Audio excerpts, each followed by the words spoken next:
Imaginons une situation qui, bien sûr, ne se réalisera jamais, mais néanmoins, imaginons qu'elle se produise.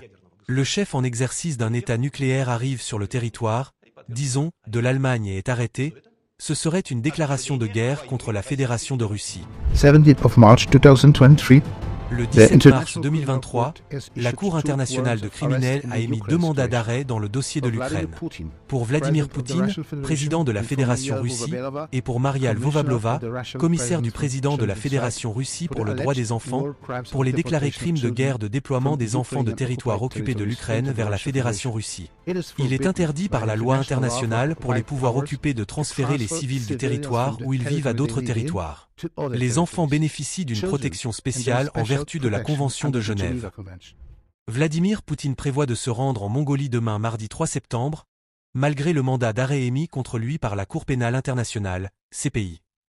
L'Ukraine a demandé à la Mongolie de procéder à son arrestation dès qu'il sera sur son territoire. Le ministère ukrainien des Affaires étrangères a officiellement exhorté, ce vendredi 30 août, la Mongolie à arrêter Vladimir Poutine lors de sa visite prévue le 3 septembre, conformément au mandat d'arrêt de la CPI. Nous demandons instamment aux autorités mongoles de mettre en œuvre ce mandat d'arrêt international et de transférer Vladimir Poutine à la Cour pénale internationale de La Haye, a déclaré le ministère ukrainien dans un communiqué. La Mongolie, en tant que membre de la CPI, est censée respecter cette obligation d'arrestation une fois Poutine présent sur son territoire. Le ministère ukrainien a également rappelé que la CPI a émis un mandat d'arrêt contre lui pour des soupçons de déportation illégale d'enfants ukrainiens vers la Fédération de Russie, mandat que la Mongolie, reconnaissant la juridiction de la CPI, est censée exécuter. Selon Dmitri Peskov, porte-parole du Kremlin, il n'y a aucune inquiétude à avoir concernant cette situation. Nous entretenons d'excellentes relations avec nos amis mongols, a-t-il assuré à la presse, ajoutant que tous les aspects de la visite ont été soigneusement préparés, sans pour autant entrer dans les détails.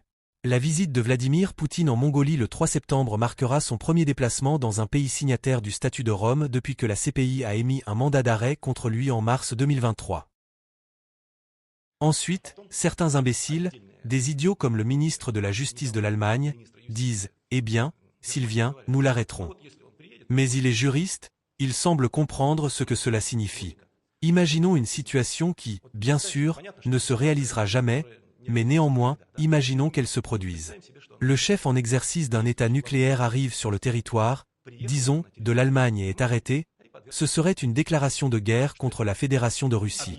Et dans ce cas, tous nos moyens, missiles et autres, voleront vers le Bundestag, le bureau du chancelier, et ainsi de suite.